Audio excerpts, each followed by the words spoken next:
हिसाब से ये क्या होते हैं सबसे ज्यादा इंपॉर्टेंट टॉपिक है।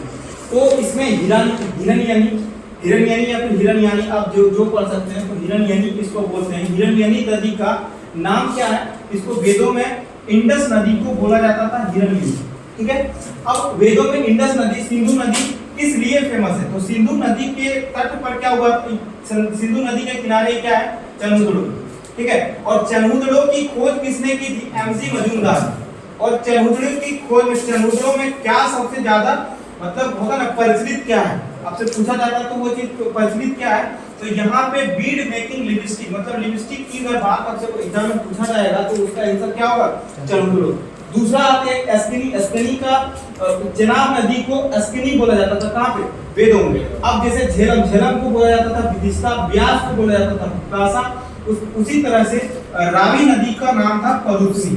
और यही परुस्नी नदी के किनारे बैटल ऑफ 10 किंग्स या फिर इसी को बोल सकते हैं दसराग युद्ध। दसराग के युद्ध आपसे बहुत बार एग्जाम में काफी बार ये पूछा गया, मल्टीपल टाइम ये पूछा गया कि दसराग युद्ध किस नदी के किनारे, किस नदी के तट पर हुआ था? तो वो परुस्नी नदी के तट पर हुआ था। और परुस्नी नदी के किनारे इस ये युद्ध तो हुआ था।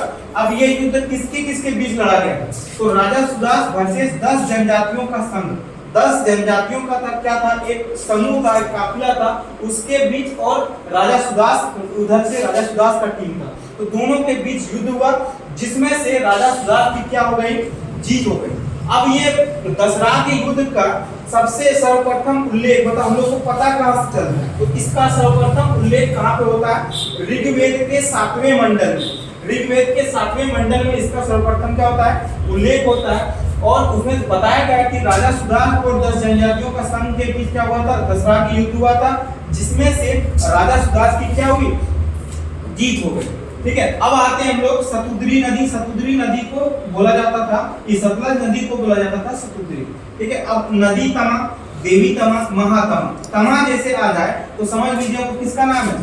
सरस्वती नदी नाम। सरस्वती नदी में सरस्वती नदी अब क्या चीज के लिए फेमस है? ये इसको सबसे पवित्र नदी बोला जाता है। बोल सकते हैं वेदों में सबसे पवित्र नदी किसको माना जाता है? सरस्वती नदी को। और सरस्वती नदी पर ही, सरस्वती नदी के किनारे ही क्या है? बनावली, हरियाणा, जो कि सबसे क्या है? लेटेस्ट है, मतलब बोल सकते हैं सबसे न्यूएस्ट और सबसे ओल्डेस्ट देखा जाए तो वो क्या है? मोहनजोदारो।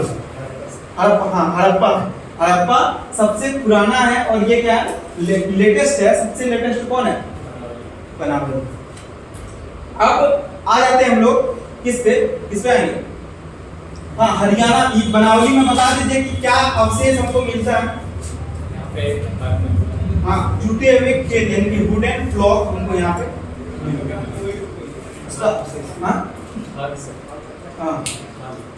तो वही तो बोल रहे हैं, जूते हुए खेत, जूते हुए खेतों का प्रमाण यहाँ से हम लोग को क्लियर है।